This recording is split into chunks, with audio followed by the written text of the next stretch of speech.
आमदार साहेब, वाढदिवसानिमित्त जनता दरबार भरवा, जनतेची मागणी. मिरज विधानसभा मतदारसंघाचे आमदार सुरेश खाडे यांचा वाढदिवस 1 जून रोजी साजरा होत असून या निमित्ताने आमदारांनी यंदा एक वेगळा आणि लोकाभिमुख उपक्रम राबवावा. गेल्या 16 वर्षातील विकास कामांचा सविस्तर अहवाल जनतेसमोर मांडण्यासाठी आमदारांनी भव्य असा जनता दरबार भरवावा, अशी अपेक्षा व्यक्त केली जात आहे. 2009 पासून आजपर्यंत आमदार सुरेश खाडे यांनी मतदारसंघात विविध विकास कामे, सामाजिक उपक्रम आणि जनहिताच्या योजना राबवल्या आहेत. रस्ते, मंदिरांचे बांधकाम, स्मशानभूमी शेड, पिकअप शेड, पूरग्रस्तांना मदत, रुग्णसेवेसाठी आर्थिक सहाय्य, विविध सामाजिक व सांस्कृतिक कार्यक्रम तसेच शासनाच्या निधीतून झालेली विकासकामे यामुळे त्यांची स्वतंत्र कार्यशैली अधोरेखित झाली आहे.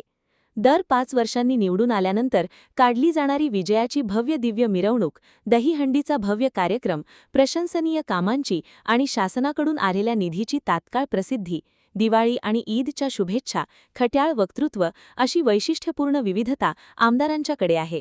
गेल्या 16 वर्षात विविध उपक्रमाद्वारे आमदार सुरेश खाडे यांनी मतदारसंघात आपला वाढदिवस साजरा करून एक मोठा आदर्श निर्माण केला आहे. आमदार सुरेश खाडे यांच्याप्रती आता लोकांच्या खूप अपेक्षा वाढल्या आहेत. याच पार्श्वभूमीवर वाढदिवसानिमित्त केवळ शुभेच्छा कार्यक्रम किंवा सत्कार सोहळ्यांपुरते मर्यादित न राहता आमदार सुरेश खाडे यांनी जनतेशी थेट संवाद साधणारा जनता दरबार आयोजित करण्यात यावा, अशी मागणी पुढे येत आहे. या माध्यमातून नागरिकांना मतदारसंघातील विकास कामांची माहिती मिळेल, प्रलंबित प्रश्न मांडण्याची संधी मिळेल आणि लोकप्रतिनिधी व जनतेमधील संवाद अधिक दृढ होईल, असे मत अनेकांनी व्यक्त केले आहे.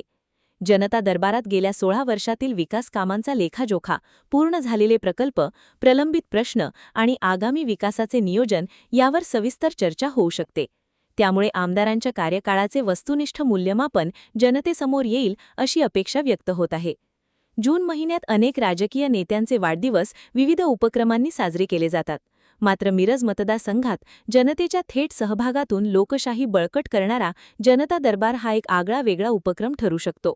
त्यामुळे यंदाच्या वाढदिवसानिमित्त आमदार सुरेश खाडे यांनी जनतेच्या या अपेक्षेचा सकारात्मक विचार करावा, अशी चर्चा मतदारसंघात रंगू लागली आहे.